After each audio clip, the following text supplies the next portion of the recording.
Hello friends, எல்லோருக்கும் வணக்கம். Welcome to young investor channel. Last market updates பார்த்துருப்பீங்க. So போட்டு பொழந்து எடுத்துட்டாங்க மார்க்கெட்டை. ஸோ நிஃப்டி 50 742 பாயிண்ட்ஸ் நெகட்டிவ்ல க்ளோஸ் ஆயிருக்கு. 22,161 பாயிண்ட்ஸில் க்ளோஸ் ஆயிருக்கு. சென்செக்ஸ் 73,137 பாயிண்ட்ஸில் க்ளோஸ் ஆயிருக்கு. 2,226 பாயிண்ட்ஸ் காலி. நிஃப்டி பேங்க் 1,642 பாயிண்ட்ஸ் காலி. 49,860 பாயிண்ட்ஸில் விழுந்துருந்துச்சு. நிஃப்டி ஐடி 32,668 பாயிண்ட்ஸில் இருக்குது. 842 பாயிண்ட்ஸ் நிஃப்டி ஐடியும் விழுந்துருந்துச்சு லாஸ்ட் மார்க்கெட்டில். ஸ்மால் கேப் 4% மேலே காலி. 43,974 பாயிண்ட்ஸில் இருக்குது. 1,892 பாயிண்ட்ஸ் ஸ்மால் கேப் இண்டெக்ஸ் விழுந்துருக்கு. அடுத்தது எஃப்ஐஎஸ்டிஎஸ் டேட்டா பார்த்தீங்கன்னா எஃப்ஐஎஸ் 9,040 கோடிக்கு நெட் செல்லஸாக இருக்கிறாங்க. ஸோ அவங்க பை வேல்யூ 13,372 கோடி, செல் வேல்யூ 22,412 கோடி. டிஎஸ் வந்து 26,528 கோடிக்கு பை வேல்யூ, செல் வேல்யூ 14,405 கோடிக்கு. ஸோ டிஏஎஸ் வந்து 12,122 கோடிக்கு நெட் பையஸாக இருந்திருக்காங்க.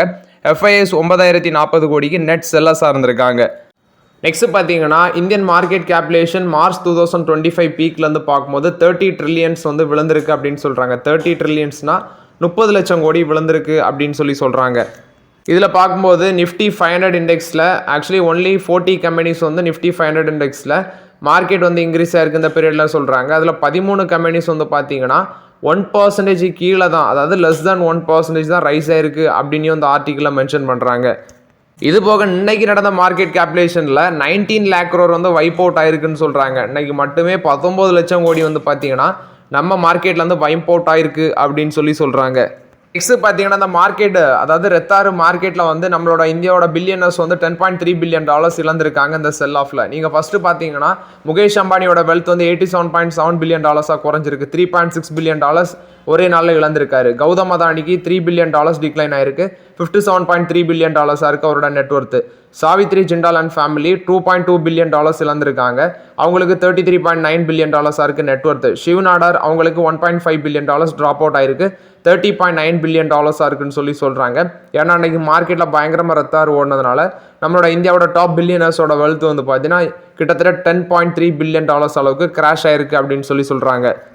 டாடா மோட்டார்ஸோட ஜெகோர் லேண்ட் ரோவர் கொடுத்த அப்டேட்டு. ஸோ இவங்களோட ஹோல்சேல் வால்யூம் 1.1% இயர் பேசிஸில் இன்க்ரீஸ் ஆயிருக்குன்னு சொல்கிறாங்க. ஸோ ஃபஸ்ட்டு பார்த்தீங்கன்னா நெட் கேஷும் பாசிட்டிவில் இருக்குது. ஃபினான்ஷியல் 25ல் ரீட்டைல் சேல்ஸ் 4th quarterல 5% இன்க்ரீஸ் ஆயிருக்கு. ஹோல்சேல் வால்யூம் 1% இன்க்ரீஸ் ஆயிருக்கு. இதில் செரி ஜாக்வார் லேண்ட் ரோவர், அதாவது அந்த சைனா ஜேவி இருக்குல்ல, அது 1,11,413 யூனிட்ஸ் விற்றுருக்காங்க. 1.1% இயர் பேசிஸில் க்ரோத் காமிச்சிருக்கு. Q3 கம்பேர் பண்ணும்போது 6.7% க்ரோத் காமிச்சிருக்கு. நார்த் அமெரிக்கா பிஸ்னஸை பார்க்கும்போது 14.4% க்ரோத் காமிச்சிருக்குது. அதே யூரோப் 10.9%, யூகே ஃப்ளாட்டாக இருக்குது 0.8%, சைனா வந்து 29.4% மைனஸாக இருக்குது. ஓவர்சீஸ் லெவலில் -8.1% அப்படின்னு சொல்கிறாங்க. ரீட்டைல் சேல்ஸ் வந்து செரி ஜாக்வார் லேண்ட் ரோவர் சைனாவில் வந்து கிட்டத்தட்ட 5.1%, அதாவது இயர் பேஸில் 5.1% டிக்ளைன் ஆயிருக்கு. அந்த செரி ஜாக்வார் லேண்ட் ரோவர் சைனாவில் 1,08,232 யூனிட்ஸு. சீக்வென்ஷியல் பேசிஸில், அதாவது குவார்டர் பேஸில் 1.8% இன்க்ரீஸ் ஆயிருக்கு. ஓவரால் மிக்ஸ்னு பார்க்கும்போது இது range rover spot, Defender model 66.3% total wholesale volume சொல்கிறாங்க Q4ல். ஃபுல் இயரில் 67.8% அப்படின்னு சொல்கிறாங்க. ஃபினான்ஷியல் 25 ஃபுல்லாட்டு பார்த்தீங்கன்னா ஜேலாரோட ஹோல்சேல் வால்யூம் 0.1% இயர் பேசிஸில் கீழே விழுந்திருக்கு.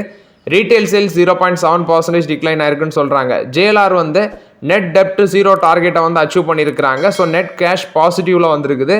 ஐ திங்க் ஜேஎல்ஆர் வந்து நெட் டெப்ட் ஃப்ரீயாட்டு மாறிட்டாங்க போல், அவங்க அப்படி தான் சொல்கிறாங்க. JLR achieved it's net dept 0 target ending the financial year net cash positive அப்படின்னு சொல்லியிருக்கிறாங்க. பட் யூஎஸ் ஷிப்மெண்ட்டை இப்போ பாஸ் பண்ணியிருக்கிறாங்க ஜேஎல்ஆர். டாடா மோட்டார்ஸ் இன்னைக்கு 581 க்ளோஸ் ஆச்சு. ஸோ 535 வரைக்கும் போனாங்க, 581 க்ளோஸ் ஆயிருக்கு. ஸோ டாடா மோட்டார்ஸ் டீமர்ஜரை வரையில் வரும். அது வந்து இந்த வருஷம் ஃபுல்லாக போயிரும்னு நினைக்கிறேன். May 6 ஓட்டிங் சிஸ்டமும் வச்சுருக்காங்க. நெக்ஸ்ட் டாக்டர் ரெட்டி லெபார்டரிஸ் கிண்ட்ரில் அவங்க கூட பார்ட்னர்ஷிப்பில் வராங்க. அட்வான்ஸ் ஐடி சொல்யூஷனை வந்து இம்ப்ளிமெண்ட் பண்ணுறதுக்கு வேண்டி தான் அந்த பார்ட்னர்ஷிப் அப்படின்னு சொல்கிறாங்க. இது வந்து டாக்டர் ரெட்டி லெபார்டரிஸ் கிண்ட்ரில் அவங்க கொடுத்த அப்டேட்டு. நெக்ஸ்ட் இந்த ரயில் விகாஸ் நிகம் லிமிடெட், இவங்க வந்து இன்னைக்கு 3.5% விழுந்துச்சு. 305 வரைக்கும் போனாங்க. இப்போ 338 இருக்குது. 400 இருக்கும்போது நான் இப்போதைக்கு இது வேண்டான்னு சொன்னேன். இப்போ 338 இருக்குது மார்க்கெட்டில். 338 rupeesல க்ளோஸ் ஆயிருக்கு. எனக்கு தெரிஞ்சு ஒரு 250 கீழே வரும் பட்சத்தில் இதில் டிஸ்கஸ் பண்ணலான்னு தான் நான் இருக்கிறேன். இப்போ வரைக்கும் பார்த்தீங்கன்னா P ரேஷியோ 54 இருக்குது. ஆப்பர்ச்சுனிட்டி இன்னுமே ஹையாக தான் இருக்குது இதில் பார்க்கும்போது. ஆப்பர்ச்சுனிட்டி வந்து பார்க்கும்போது வேல்யூஷன் வச்சு பார்க்கும்போது குறவு தான். அதனால் இப்போதைக்கு ரயில் விகாஸ் நிகம் லிமிடெட் அவாய்ட் பண்ணுங்கள். இவங்க தான் அந்த பாம்பன் பிரிட்ஜ் நேற்று பிரைம் மினிஸ்டர் வந்து ஓப்பன் பண்ணி வச்சிடலாம். அவங்க அதை கன்ஸ்ட்ரக்ட் பண்ணது இவங்க தான். அதில் வந்து பழுது வந்துட்டுன்னு சொன்னாங்க. பட் ஆக்சுவலி இவங்க என்ன சொல்கிறாங்கன்னா அது 100 இயர்ஸுக்கு எந்த பிரச்சனையும் வராதுன்னு சொல்லியிருக்காங்க. இது ஆர்விஎன்எல் பொறுத்த வரைக்கும் update. Next Mazagon dock shipbuilders இந்த ஸ்டாக்ல எனக்கு மறுநாட்டி இதில் வந்து ஆஃபர் ஃபார் சேல் அனௌன்ஸ்மெண்ட் பண்ணியிருந்தாங்க. நான் ரீட்டைல் போர்ஷன் வந்து 1.4 டைம்ஸ் வந்து பார்த்தீங்கன்னா சப்ஸ்கிரிப்ஷன் ஆயிருக்குது. இதில் ஆஃபர் ஃபார் சேலில் வந்து 3.83% சொன்னாங்க. கடைசியில் வந்து இன்க்ரீஸ் பண்ணிட்டாங்க 4%க்கு மேலே அந்த ஆஃபர் ஃபார் சேலை. ஸோ இப்போ வந்து பார்த்தீங்கன்னா ஃப்ளோர் ப்ரைஸ் அவங்க ஃபிக்ஸ் பண்ணது 2525 ரூபா. இன்னைக்கு விழுந்த அடியில் ஃப்ளோர் ப்ரைஸை விட ஸ்டாக் ப்ரைஸ் கீழே போயிடுச்சு. 2200 போச்சு. இப்போ 2329 ரூபாயில் ட்ரேட் ஆகுது. இந்த Mazagon dock shipbuilders 34 times P ratio இருக்குது. 6 அனாலிஸ்ட் கவரேஜில் பார்க்கும்போது 4 அனாலிஸ்ட் பை கால் கொடுக்குறாங்க, 1 அனாலிஸ்ட் ஹோல்டும், இன்னொரு அனாலிஸ்ட் வந்து செல் காலும் கொடுக்குறாங்க. இது மேசகான் டாக் ஷிப்பில்டர்ஸை பொறுத்த வரைக்கும் அப்டேட்டு. வேல்யூஷன் இன்னும் ஹையாக தான் இருக்குது. நெக்ஸ்ட் ஐசிசி பேங்க் கொடுத்த update 4,70,764 equity share face value 2 ரூபா வச்சு ICICI bank employee stock option ஸ்கீமில் வந்து பார்த்தீங்கன்னா இதை வந்து கொடுத்துருக்குறாங்க. அதாவது எம்ப்ளாயி ஸ்டாக் ஆப்ஷன் ஸ்கீம் இஎஸ்ஓபின்னு சொல்லுவாங்க. அந்த முறையில் வந்து இஷ்யூ பண்ணியிருக்கிறாங்க 4,70,764 ஸ்டாக்கு. ஸோ இது ஐசிசிஐ பேங்க் கொடுத்த அப்டேட்டு. ஸோ இது வந்து பார்த்தீங்கன்னா அக்டோபர் 21, 2023 அந்த டைமில் நடந்த போர்ட் மீட்டிங்கில் எடுத்த அப்டேட்டு. இப்போ அதை இஷ்யூ பண்ணியிருக்கிறாங்க. ஐசிசிஐ பேங்க்கில் தான் சீனியர் பொசிஷனுக்கு ஒரு ரோல் அப்ளை பண்ணேன். ஃபைனல் ரவுண்டில் எனக்கு ஃபெயிலியர் ஆகிடுச்சு. என்ன பிரச்சனைனே தெரில. ஸோ நெக்ஸ்ட்டு பார்த்தீங்கன்னா நீங்கள் ஒரு நண்பர் கமெண்ட்ல அழகாக சொல்லியிருந்தாரு, try to keep cash in hand tomorrow, US market will go down, prediction is 10% to 15% wait அப்படின்னு சொல்லி. பட் ஆக்சுவலி இவர் சொல்கிற மாதிரி ஒன் டே நடக்கட்டாலும் எனக்கு தெரிஞ்சு இந்த 1 month to 2 months market maybe happen, இவர் சொல்கிற மாதிரி நடக்கலாம் அப்படின்னு சொல்லி நான் எக்ஸ்பெக்ட் பண்ணுறேன். ஆஃப்டர் த ரிசல்ட்ஸும் பார்த்தீங்கன்னா மார்க்கெட் இதே மாதிரி ஒரே நாளில் இப்போ வந்து ஒரே நாளில் 4%, 5% விழுந்தது. After the results or any other negative update from other countries அப்படி வர பட்சத்தில் மார்க்கெட் வந்து பார்த்தீங்கன்னா ஒரு 5 நாள் 1%, 0.5% அப்படி விழுந்தா கூட, ஒரு 10% விழுந்தா கூட இன்னும் பார்த்தீங்கன்னா மார்க்கெட் ஒரு 10% டவுன் போகலாம். அதனால ஸ்டில் நீங்கள் வந்து ஸ்லோவாகவே பிக் பண்ணுங்கள். நான் இன்னைக்கு வாங்கினதே 5 ஷேர் 4 ஷேர் தான் அப்படி தான் வாங்கினேன். அதே பிரின்சிபலே நீங்கள் ஃபாலோ பண்ணுறது பெட்டருங்கிறது என்னோட கருத்து. நெக்ஸ்ட் பார்த்தீங்கன்னா HPCL, BPCL, Indian oil corporation இந்த ஸ்டாக் எல்லாமே இன்றைக்கி ஃப்ளாட் பாசிட்டிவ் ட்ரெண்ட் வரைக்கும் வந்தாங்கன்னு நினைக்கிறேன். அப்புறம் நெகட்டிவில் தான் க்ளோஸ் ஆயிருக்கு. பிரெண்ட் க்ரூடோட ப்ரைஸ் வந்து பார்த்தீங்கன்னா 4 year லோ, அதாவது 2021 ஏப்ரலில் $63 per பேரலாக இருந்தது. இப்போ $59, ஆக்சுவலி $59 கிட்ட வந்திருக்குன்னு சொல்லியிருக்கிறாங்க. பிலோ $60 அதை பிரேக் பண்ணி வந்திருக்குது. ஸோ அதனால் வந்து பார்த்தீங்கன்னா இந்த ஆயில் மார்க்கெட்டிங் கம்பெனிஸு அது போக இந்த ஆயிலில் வந்து அதாவது க்ரூடை வந்து ரா மெட்டீரியல்ஸாக யூஸ் பண்ணுறது, ஃபார் எக்ஸாம்பிள் டயர் கம்பெனிஸ் இருக்குது, அதுக்கப்புறம் பெயிண்ட் கம்பெனிஸ் இருக்குது. இது எல்லாமே பெனிஃபிட் அடைய சான்சஸ் இருக்குன்னு சொல்கிறாங்க இந்த ப்ரைஸ் ரெடியூசிங்னால. சரி, ஆக்சுவலி க்ரூட் ஆயிலோட ப்ரைஸ் இறங்கியிருக்கு. நானும் நம்ம கவர்மெண்ட் வந்து பெட்ரோல் டீசல் ப்ரைஸை குறைப்பாங்க அப்படின்னு சொல்லி போய் பார்த்தா கவர்மெண்ட் வந்து எக்ஸைஸ் டியூட்டியை பெட்ரோல் அண்ட் டீசலுக்கு $2 per liter இன்க்ரீஸ் பண்ணிட்டாங்க. So consumer not to be hit, அதாவது கன்சியூமர் தலையில் வந்தது அடுத்த அடி அப்படின்னு சொல்லலாம். ஆக்சுவலி எக்ஸைஸ் டியூட்டி வந்து பார்த்தீங்கன்னா $2 per பெட்ரோலுக்கு இன்க்ரீஸ் பண்ணியிருக்கிறாங்க. இது ஏப்ரல் 8 எஃபெக்டிவ்க்கு வரும் அப்படின்னு சொல்லி சொல்கிறாங்க. ஆனால் குளோபல் லெவலில் என்ன ப்ரைஸ் இருக்குது, க்ரூட் ஆயில் $60 கீழே வந்தாச்சு. ஆனால் கவர்மெண்ட் வந்து ப்ரைஸை நினச்சா குறைக்கலாம், குறைக்கலை. நெக்ஸ்ட்டு பார்த்தீங்கன்னா எல்பிஜி சிலிண்டருக்கு $50 ப்ரைஸ் இன்க்ரீஸ் பண்ணுறாங்க. இதுவும் நாளையிலேருந்து ஆக்டிவ்க்கு வருது. ஸோ இதை வந்து ஆயில் மினிஸ்டர் பூரி அவங்க தான் அப்டேட் பண்ணியிருக்கிறாங்க. இது வந்து 2 ஸ்கீம் இருக்குது. ஃபஸ்ட்டு இந்த பிரதான் மந்திரி உஜ்வாலா யோஜனா ஸ்கீமில் நீங்கள் இருந்தீங்கன்னா உங்களுக்கு வந்து முன்னாடி அந்த சிலிண்டரோட ப்ரைஸ் வந்து $500, இப்போ அது வந்து $550 இன்க்ரீஸ் ஆகுதுன்னு சொல்கிறாங்க. அதே மாதிரி நான் உஜ்வாலா ப்ரைஸஸ் வந்து $853 per சிலிண்டர் அப்படின்னு சொல்லி சொல்கிறாங்க. அப்போ $800 இருந்தது, இப்போ $853 இன்க்ரீஸ் ஆகுது. ஸோ ஓவர்லாட்டு எல்பிஜி ப்ரைஸும் இன்க்ரீஸ் ஆகுது. பெட்ரோலுக்கும் பார்த்தீங்கன்னா இந்த எக்ஸைஸ் டியூட்டி $2 per literக்கு இன்க்ரீஸ் பண்ணுறாங்க. ஸோ ஓவர்லாட் இது வந்து கவர்மெண்ட்ஸ் கொடுத்த அப்டேட்டு. நெக்ஸ்ட் பார்த்தீங்கன்னா ஹீரோ மோட்டார் கப்பில் ஒரு ஒண்டர்ஃபுல் ஆப்பர்ச்சுனிட்டி வந்திருக்கு. $3344 அப்படிங்கிற ஒரு ஃப்ரெஷ் 52-week லோ டச் பண்ணியிருக்கு. $3526 க்ளோஸ் ஆகிருக்காங்க. ஸோ இது மாதிரி தான் மார்க்கெட்டில் ஆப்பர்ச்சுனிட்டிஸ் ஒன் டேலே கிடைக்குது. அடுத்தது பார்த்தீங்கன்னா ஒன் டேலே சரணி $200 ஒரு ஷேருக்கு ஏறவும் செஞ்சுருக்கு மேலே. ஸோ இது ஹீரோ மோட்டார் காப் கொடுத்த அப்டேட்டு. அது மட்டும் இல்லாமல் ஹீரோ மோட்டார் காப் என்ன சொல்கிறாங்கன்னா ஹீரோ கரிஷ்மா XMR 210 அதை வந்து லான்ச் பண்ணியிருக்கிறாங்க. 1.81 lakhs அந்த ரேஞ்சில் வந்து பார்த்தீங்கன்னா ப்ரைஸ் எடிஷனில் வந்து எக்ஸ்ஷோரூம் ப்ரைஸ் அவங்க சொல்கிறாங்க. கரிஷ்மா XMR 210 அந்த பைக்கை வந்து லான்ச் பண்ணியிருக்கிறாங்க. ஸோ அதோட ப்ரைஸ் வந்து எக்ஸ்ஷோரூம் ப்ரைஸ் 1.81 லேக்கு. இது பேஸ் ப்ரைஸு. டாப் லைன்னு பார்க்கும்போது 1,99,750. காம்பேக்ட் எடிஷனுக்கு 2,01,500 ப்ரைஸ் ஃபிக்ஸ் பண்ணியிருக்கிறாங்க. இது ஹீரோ மோட்டார் காப் கொடுத்த ஒரு பாசிட்டிவ் அப்டேட்டாக இருக்குது. ஸோ ஹீரோ மோட்டார் காப்பும் பார்த்தீங்கன்னா ஒரு ஆப்பர்ச்சுனிட்டி ஜோனில் தான் இருக்குது. ஸ்லோவாக யூஸ் பண்ணலாங்கிறது என்னோட ஒப்பீனியன். நெக்ஸ்ட் பஜாஜ் ஃபினான்ஸ் கொடுத்த அப்டேட். ஆக்சுவலி உங்களோட Q4 பிஸ்னஸ் அப்டேட் வந்துருந்துச்சு. 26% அசட் மேனேஜ்மெண்ட் க்ரோத்தாக இருந்துச்சு, அசட் அண்டர் மேனேஜ்மெண்ட். ஸோ இப்போ இவங்களுக்கு JM ஃபினான்ஷியல் என்ன சொல்கிறாங்கன்னா, பஜாஜ் ஃபினான்ஸுக்கு 9,350 டார்கெட் ப்ரைஸ் கொடுக்குறாங்க. பஜாஜ் ஹவுசிங் ஃபினான்ஸில் பஜாஜ் ஃபினான்ஸுக்கு 9,350 கொடுக்குறாங்க டார்கெட் ப்ரைஸ். இது JM ஃபினான்ஷியல் தான் அந்த அப்டேட்டை ஷேர் பண்ணுறாங்க. நெக்ஸ்ட் பார்த்தீங்கன்னா ரைட்ஸ் இஷ்யூ. ஆக்சுவலி இந்த ரைட்ஸ் இஷ்யூலாம் நீங்கள் அப்ளை பண்ணிங்கன்னா, அதாவது அந்த ப்ராசஸ் ரைட்ஸ் இஷ்யூ நடக்கிறதுக்கு வந்து டைம் எடுக்கும் கம்பெனி அனௌன்ஸ்மெண்ட் பண்ணதுக்கப்புறம். இப்போ வந்து பார்த்தீங்கன்னா மார்க்கெட் ரெகுலேட்டர்ஸ் வந்து புதிய சிஸ்டத்தை கொண்டு வந்துட்டாங்க. ஸோ ப்ரிஃபரன்ஷியல் அலாட்மெண்ட்டை விட அட்ராக்டிவாக கொண்டு வந்திருக்காங்க. 23 டேஸில் வந்து இந்த ரைட்ஸ் இஷ்யூ ப்ராசஸை வந்து நீங்கள் கம்ப்ளீட் பண்ணணும் அப்படின்னு சொல்லி செபி உத்தரவு போட்டிருக்காங்க. முன்னாடி 45 நாள் டைமு, இப்போ 23 நாளுக்குள்ளே நீங்கள் இந்த ரைட்ஸ் இஷ்யூ ப்ராசஸ் எல்லாமே கம்ப்ளீட் பண்ணணும்னு சொல்லியிருக்காங்க. இது ரைட்ஸ் இஷ்யூ எனி வந்து பார்த்தீங்கன்னா ஃபாஸ்ட்டாக, அதாவது 45 நாளாக இருந்தது, நமக்கு இனி 23 டேஸ்லேயே கம்ப்ளீட் ஆகும். நெக்ஸ்ட் பார்த்தீங்கன்னா ஃபினான்ஷியல் 25ல இந்த பவரோட டிமாண்ட் வந்து அதிகரிக்கும்னு சொல்கிறாங்க. குறிப்பாக 3 பவர் செக்டார் ஸ்டாக்ஸ் இது மூலமாக பயனடையலாம் அப்படின்னு சொல்கிறாங்க.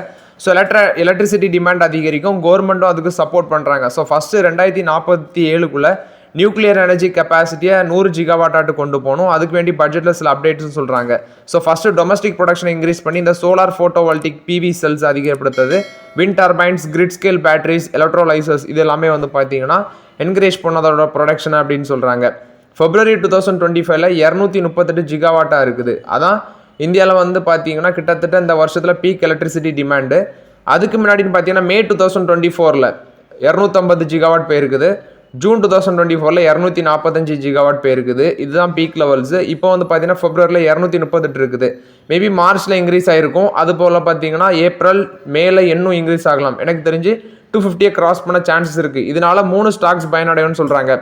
ஒன்று power grid corporation of India, மார்க்கெட்டில் 290ல் க்ளோஸ் ஆயிருக்கு. இதில் வந்து இப்போதைக்கு நான் ஆப்பர்ச்சுனிட்டி இன்னும் வரல. பவர் கிரிட்டில் ஒரு 250 கீழே போகும் பட்சத்தில் தான் நான் இதில் வந்து ஆப்பர்ச்சுனிட்டி யூஸ் பண்ணுவேன். அடுத்தது NTPC 349ல் இருக்குது. பட் இது வந்து வேல்யூஷன் சீப்பாக தான் இருக்குது NTPC. ஆனால் 300 கிட்டலாம் வந்துச்சு ரீசெண்டாட்டு. அப்போ யூஸ் பண்ணியிருந்தோம். ஆல்ரெடி நான் யூஸ் பண்ணியிருந்தேன், 400 போச்சு, மறுபடியும் 300 போச்சு. அப்போவும் NTPCயில் யூஸ் பண்ணோம். இல்லை பவர் கிரிட்டுக்கு 15 அனாலிஸ்ட் வந்து பை காலு, 1 ஹோல்ட் காலு, 6 செல் காலு. NTPCக்கு 20 அனாலிஸ்ட் பை காலு, 2 ஹோல்ட் காலு, 2 செல் காலு. இது போக JSW எனர்ஜிக்கும் சொல்கிறாங்க 491 ரூபா இருக்குது லாஸ்ட் மார்க்கெட்டில். பட் இது டூ காஸ்ட்லி. பார்க்கும்போது 44 டைம்ஸ் பி ரேஷியோ இருக்கிறாங்க. JSW எனர்ஜி 491 ரூபாவில் இருக்குது. 9 பை கால்ஸ், 2 ஹோல்ட் கால், 4 செல் கால் வருது. அது போக டாடா பவரும் பார்த்தீங்கன்னா அந்த கேட்டகரியில் வரும். பட் அனாலிஸ்ட் மிஸ் பண்ணியிருக்கிறாங்க. டாடா பவர் 356ல் இருக்குது. Tata power 29 times P ratio இருக்குது. டாடா பவர் வந்து ஒரு 300 கீழே போகிற பட்சத்தில் நம்ம டாடா பவரை பற்றி டிஸ்கஸ் பண்ணலாம். ஆல்ரெடி டாடா பவரில் நல்ல ஒரு பெனிஃபிட்டில் தான் இருக்கிறோம். வெயிட் பண்ணுங்கள். இப்போதைக்கு NTPC ஒன்லி தான் ஆப்பர்ச்சுனிட்டி லெவலில் இருக்குது. ஸோ இனி ஆப்பர்ச்சுனிட்டி வர ஸ்டாக்ஸை டிஸ்கஸ் பண்ணலாம். நெக்ஸ்ட் பார்த்தீங்கன்னா ஒரு ப்ரோக்கரேஜஸ் ஃபார்ம் ஆக்சுவலி இவங்க என்ன சொல்கிறாங்கன்னா 18 to 15% ரிட்டர்ன்ஸ் கொடுக்கலாம் அந்த 5 ஸ்டாக்ஸ் அப்படின்னு சொல்கிறாங்க. நுவாமா தான் சொல்கிறது. Aditya Birla fashion and retail actually இதுக்கு டார்கெட் ப்ரைஸ் வந்து 321 ரூபா சொல்கிறாங்க. 21% அப்சைட் போகும்னு சொல்கிறாங்க. கரண்ட் மார்க்கெட் ப்ரைஸ் 264 ரூபாவில் இருக்குது இந்த ஸ்டாக். என்கிட்ட இது கிடையாது. அடுத்தது CLSA ஃபெடரல் பேங்க்குக்கு 230 ரூபா டார்கெட் ப்ரைஸ் சொல்கிறாங்க. 194 ரூபா சம்திங்கில் இருக்குன்னு நினைக்கிறேன் மார்க்கெட் ப்ரைஸ். 18% மேலே போகும்னு சொல்கிறாங்க. ஃபெடரல் பேங்க் என்கிட்ட இருக்குது. பட் ஸ்டில் ஃப்ரெஷ் என்ட்ரி இதில் ஆப்பர்ச்சுனிட்டி இல்லை. ப்ரெஸ்டீஜ் எஸ்டேட் ப்ராஜெக்ட் 1725 ரூபா டார்கெட் ப்ரைஸ் சொல்கிறாங்க. 45% மேலே போகும்னு சொல்கிறாங்க. கரண்ட் மார்க்கெட் ப்ரைஸ் 1189 ரூபா இருக்குது. மோட்டிலால் ஓசல் அந்த அப்டேட்டை கொடுக்குறாங்க. அதானி வில்மருக்கு நுவாமா சொல்கிறது பைக்கால் 57% மேலே போகும். 424 ரூபா டார்கெட் ப்ரைஸ் கொடுக்குறாங்க. மார்க்கெட் ப்ரைஸ் வந்து 270 ரூபாவில் இருக்குது. இது நுவாமா சொல்கிறது. UBSக்கு பேங்க் ஆஃப் பரோடா 290 ரூபா டார்கெட் ப்ரைஸ் சொல்கிறாங்க. கரண்ட் மார்க்கெட் ப்ரைஸ் வந்து 236 ரூபா இருக்குது. அந்த லெவலேருந்து 22% மேலே போகும்னு சொல்கிறாங்க. இந்த ப்ரோக்கரேஜஸ் ஃபார்ம் எல்லாமே இந்த ஸ்டாக் வந்து இவ்வளோ பர்சன்டேஜ் மேலே போகும் அப்படின்னு சொல்கிறாங்க. ஸோ ஸ்டாக் மார்க்கெட் லாஸ்ட் நீங்கள் க்ளோசிங் அப்டேட்ஸ் எடுத்து பார்த்தீங்கன்னா ஹாங்காங் மார்க்கெட் வந்து 13.6% down, Taiwan 9.6% down, Japan 9.5%, Italy 8.4%, Singapore 8%, Sweden 7%, China 7%, Switzerland 7%, Germany 6.8%, Spain 6.4%, Netherlands 6.2%, Australia 6.2%, France 6.1%, UK 5.2%, Malaysia 4.5%, Philippines 4.3%, India 4%, Russia 3.8%, Saudi 3.3%, Turkey 2.8%. இந்த ரேஞ்சில் பார்த்தீங்கன்னா மார்க்கெட்ஸ் எல்லா கண்ட்ரிலையுமே விழுந்திருக்குது. எந்த கண்ட்ரிலையுமே மார்க்கெட் வந்து பாசிட்டிவ் ட்ரெண்டில் க்ளோஸ் ஆகலாம். நான் லாஸ்ட் டே மார்க்கெட் அப்டேட்ஸை சொல்கிறது. ஸோ ஓகே ஃப்ரெண்ட்ஸ், ஆக்சுவலி இந்த வீடியோவில் சில இம்பார்ட்டன்ட் அப்டேட்ஸ் எல்லாமே டிஸ்கஸ் பண்ணோம். இந்த வீடியோ உங்களுக்கு பயனுள்ளதாக இருந்துச்சுன்னா லைக் பண்ணுங்கள், சப்ஸ்கிரைப் பண்ணுங்கள், கமெண்ட் பண்ணுங்கள். Okay friends, thank you.